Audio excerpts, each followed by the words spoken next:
Today's top story on East Bay Live.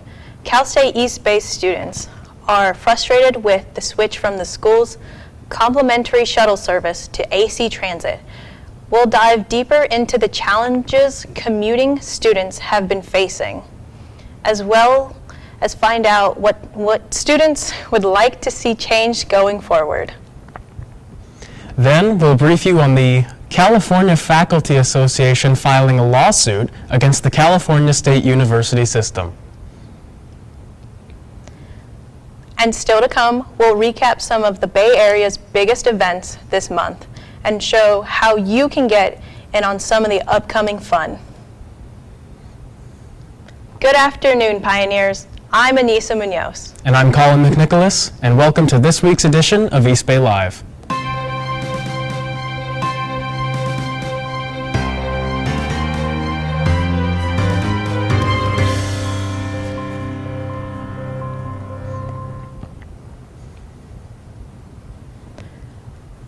We begin today by looking at Cal State East Bay's transportation situation. Back in August, Cal State East Bay discontinued their complimentary shuttle service, which transported students to and from the Hayward and Castro Valley BART stations. In this place, CSEB implemented the AC Transit Easy Pass and AC Transit Line 60 bus route, becoming the primary mode of transportation for commuting students. Unfortunately, it has not been a smooth transition. Commuters are frustrated over longer wait times, longer rides, cluttered bus stops, occasional delays, full buses, and strict schedules that force them to wake up earlier than they normally would. The old shuttles would reportedly arrive on campus every 15 to 20 minutes. Now students are waiting up to 45 minutes for an AC Transit bus. In a recent poll conducted by the Pioneer, 100% of respondents stated that they were dependent on the old shuttle service. Respondents described the switch to AC Transit as sudden and inconvenient, with some even avoiding the bus altogether and relying on different modes of transportation to get to campus, such as carpooling. One respondent, who comes from Antioch, replied, "It's been stressful having to manage the new system changes, such as the overfilled capacity and bus frequency. After 3 weeks of trying to manage the new school transportation system, I found someone to carpool me to and from the BART station to campus." This respondent isn't the only person feeling disadvantaged by the transportation switch. We also went out and asked a few more commuter students for their thoughts on the overall issue. It's about 45 minutes, but sometimes it's late and it can be like an hour.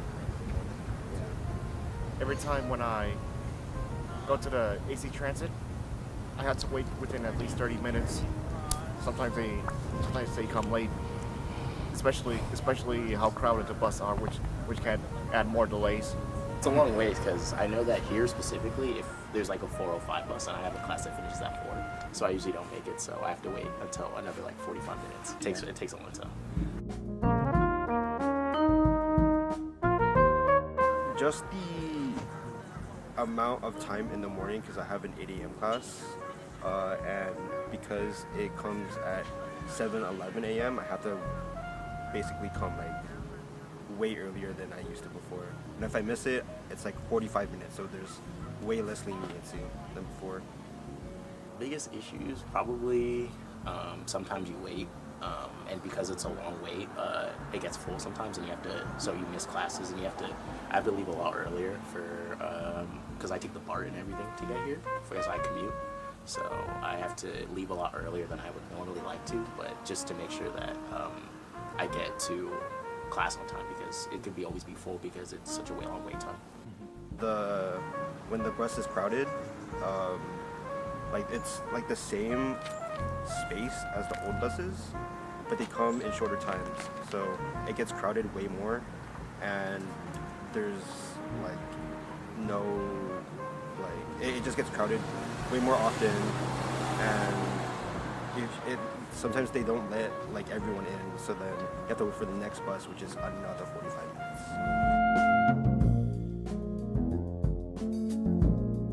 Bring back the CSU CSU EB bus. I wish that the buses definitely came more often.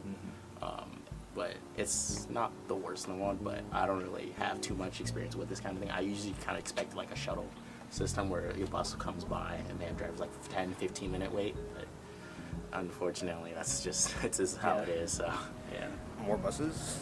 I mean, if you guys can get it to like every 15 minutes or even 30 minutes, like more frequently than like 45 minutes, then like it'd basically be the same as the old shuttle, and that'd be great for me.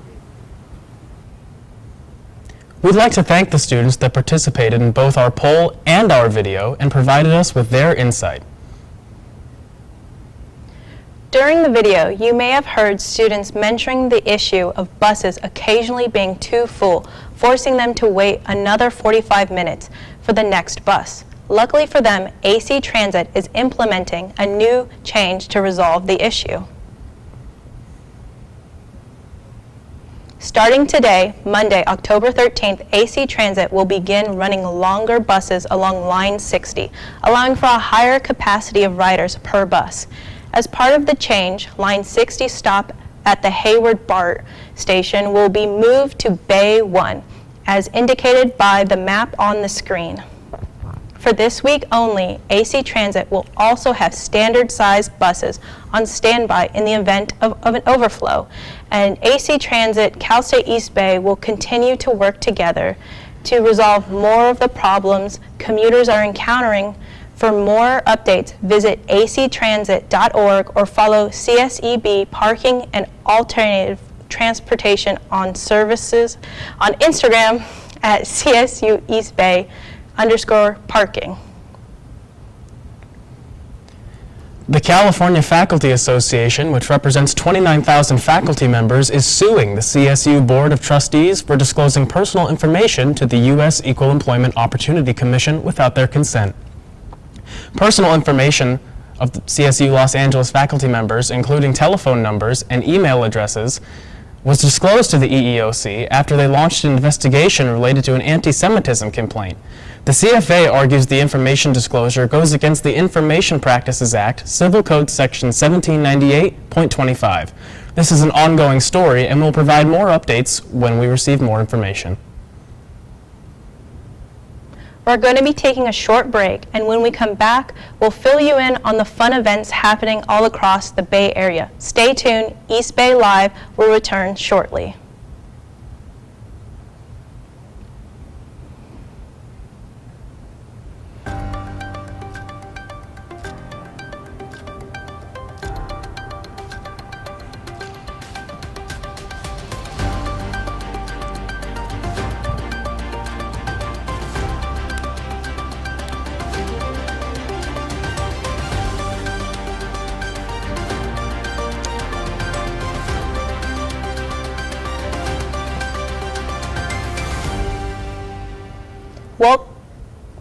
Welcome back, Pioneers.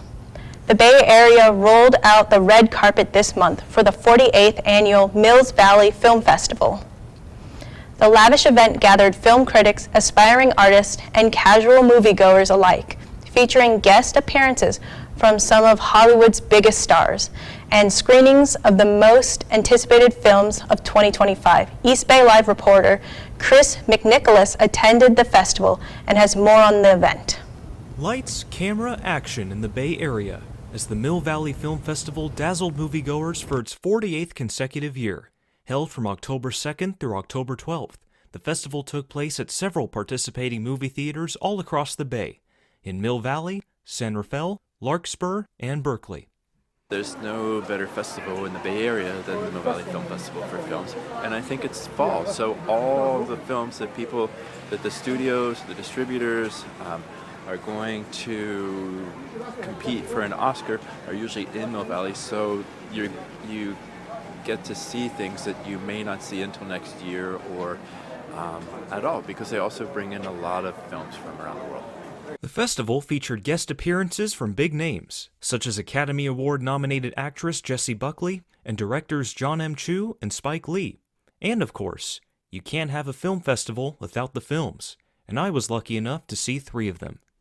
The first film I saw was Wake Up Dead Man. the third installment in Rian Johnson's Knives Out murder mystery trilogy. Daniel Craig returns as Detective Benoit Blanc, who this time around investigates the murder of a priest in a small-town church. Just like with the other Knives Out films, Wake Up Dead Man contains an all-star ensemble cast, with names like Glenn Close, Josh Brolin, Kaylee Spaney, and Jeremy Renner in his first film since his near-fatal snowplow accident in 2023. Although Daniel Craig has top billing, the true star of the film is Josh O'Connor, commanding the screen for nearly the entire film, with a layered performance that perfectly balances guilt, empathy, rage, and spot-on comedic timing. Writer and director Rian Johnson ups his game with Wake Up Dead Man, crafting a highly intricate mystery with stunning imagery, a gothic aesthetic, and some of the most complex characters in the entire Knives Out trilogy. This film also contains some interesting religious commentary and is filled with hilarious moments throughout. With more twists, more bodies, and more laughs, Wake Up Dead Man is guaranteed to please. Definitely consider watching it when it comes to select theaters in November and to Netflix in December. 4.5 out of 5 stars. The second film I saw was Sentimental Value, a Norwegian-English dramedy written and directed by Joachim Trier that is currently one of the top contenders for Best Picture at the next Academy Awards. Starring Renate Reinsve, Stellan Skarsgård, and Elle Fanning, Sentimental Value tells the story of an actress named Nora and her sister receiving a surprise visit from their estranged filmmaker father, Gustav. When Gustav presents Nora with the script and asks her to play the lead role, Nora declines, leaving Gustav to find a new actress and placing tension on the family relationship. The main force that drives Sentimental Value is its outstanding performances. Reinsve delivers a highly complex and emotional performance that showcases resentment, empathy, and vulnerability, and aids the film in its explorations of sisterhood and loneliness. Similarly, Skarsgård also delivers a very intricate character study that highlights his character's struggle to connect with his daughters, as well as his struggle to revive his artistic passion of filmmaking. Skarsgård is also responsible for some of the film's funniest moments, making his performance effectively balance an array of feelings, and I'll be shocked if he doesn't win an Oscar for this role. Sentimental Value may seem like a tame film on the surface, but the complicated family dynamic at the heart of this film makes it feel so incredibly deep, painful, and real. Be on the lookout for this film when it comes to theaters later this year. 4 out of 5 stars. The last film I saw was John Candy, I Like Me, produced by Ryan Reynolds and directed by Colin Hanks, son of award-winning actor Tom Hanks. I Like Me tells the life story of beloved comedic actor John Candy, who dominated Hollywood throughout the 1980s and early 90s, best known for his roles in Planes, Trains, and Automobiles, Splash, and Spaceballs. The film contains interviews from Candy's family, close friends, and iconic celebrity co-stars, such as Dan Aykroyd, Bill Murray, Catherine O'Hara, Mel Brooks, and many more, all with their unique and very funny stories about what a wonderful man John Candy was. Although the majority of the film explores the bright side of Candy's career, Colin Hanks doesn't shy away from showing us the grief, anxiety, and insecurity that tragically plagued Candy's life behind the scenes. And it's that deep dive into Candy's vulnerability that makes this film all the more interesting to watch. All in all, John Candy, I Like Me is a genuinely moving and wholesome documentary about a great man who was taken from us far too soon. The insight and stories from all the interviewees, as well as the use of never-before-seen outtakes and archival footage, are bound to bring laughs for everyone. The film is now streaming on Prime Video, 3.5 out of 5 stars. Overall, I had an amazing time at the Mill Valley Film Festival. It's always great to watch movies on the big screen, and with a crowd that's just as passionate about movies as you. And not to mention, the beautiful, cozy aesthetics of San Rafael and Mill Valley's downtown districts were the icing on the cake, making for a very unique and fun setting to explore in between screenings. I'll definitely be going back next year, and I highly recommend you go as well. Well, I think if you've never been to a film festival, I think it's good to start slow. It's like any other, treat it like a sport. Buy one ticket and see if it's for you. Reporting from Mill Valley and San Rafael for East Bay Live, I'm Chris McNicholas. And for our final story, something fun that you can potentially get in on. Looking for a fun night out with friends after class? The Exploratorium in San Francisco has just the event for you. Exploratorium After Dark is an adult-only event held every Thursday night in October featuring interactive science exhibits about plant life, biology, technology, and human interaction. There are also plenty of activities including art projects, dissections, and special presentations every week. Past presentations included a live orchestra and an acrobatic performance. The next presentation, held this Thursday, is all about color and optical illusions. For a limited time, the Exploratorium is offering discounted admission for students. Present your student ID in person at the Exploratorium's ticketing counter and receive $10 admission. Exploratorium After Dark is held every Thursday night in October from 6 to 10 p.m. and is a perfect event for group hangouts, date nights, or solo adventure. For more information, visit exploratorium.edu. And that's going to do it for this week's edition of East Bay Live. We hope you enjoyed today's broadcast, and we'd like to thank you for tuning in. If you're interested in learning more about campus and East Bay news, be sure to subscribe to our channel so you never miss another broadcast. Also, be sure to keep up with The Pioneer, the official newspaper for Cal State East Bay. You can follow The Pioneer on Instagram at The Pioneer Online or visit thepioneeronline.com.